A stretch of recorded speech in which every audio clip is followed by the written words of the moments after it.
Zen master हाकुइन Japan के एक शहर में रहते थे। उनका बहुत सम्मान किया जाता था। कई लोग आध्यात्मिक शिक्षा पाने के लिए उनके पास आते थे। सबके मन में उनके प्रति बहुत श्रद्धा थी। एक दिन ऐसा हुआ कि उनके पड़ोसी की किशोर बेटी गर्भवती हो गई। उसके माता पिता बहुत क्रोधित हुए और उन्होंने बेटी से बहुत कड़ाई से पूछा कि इस बच्चे के पिता का नाम बताओ।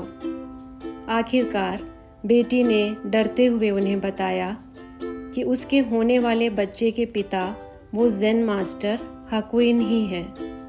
माता पिता बहुत गुस्से हुए। चिल्लाते हुए वो हाकुइन के घर पहुँचे और आरोप लगाते हुए बोले कि मेरी बेटी ने सब सच बता दिया है। उसके होने वाले बच्चे के तुम पिता हो। तुम बहुत ढोंगी व्यक्ति हो, दुराचारी हो, कपटी हो, पापी हो। और उस ज़ेन मास्टर ने ये सब सुनकर केवल इतना ही उत्तर दिया, इज़ इट सो? क्या ऐसा है? इस घटना की खबर पूरे शहर में फैल गई और उन ज़ेन मास्टर की प्रतिष्ठा चली गई। सब उन्हें पाखंडी कहने लगे, पापी कहने लगे। कोई भी उसके पास शिक्षा ग्रहण करने के लिए नहीं आता था, लेकिन वो उसी तरह निर्विकार और अविचलित रहा। जब बच्चा पैदा हुआ तो माता पिता उस बच्चे को लेकर हाकुइन के पास फिर से आ गए। बोले, तुम पिता हो इसके, तुम ही इसकी देखभाल करो। हम इसकी देखभाल नहीं करेंगे, तुम्हारा पाप है, तुम संभालो।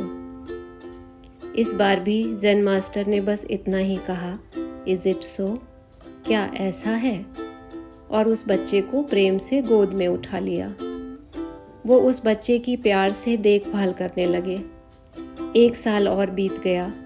एक दिन उस लड़की ने अपने माता पिता के आगे ये स्वीकार किया कि वास्तव में उस बच्चे का पिता सामने की दुकान में काम करने वाला एक युवक था। ने माता पिता को बताया कि अब वो युवक उस लड़की से विवाह के लिए राजी हो गया है। उस लड़की ने अपने माता पिता से विनती की कि वो अपनी संतान को वापस चाहती है।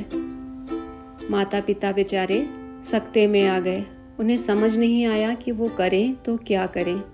बड़े शर्मिंदा होते हुए वो फिर से उस ज़ेन मास्टर के पास पहुँचे और बोले, हमने तुम्हें बहुत सारे दुर्वचन कहे, बहुत बुरा भला कहा, हमें माफ़ कर दो। हमारी बेटी ने आज सत्य बताया है, उस लड़के को हमें वापस दे दो। और ज़ेन मास्टर फिर से यही बोले, इज़ इट सो? क्या ऐसा है?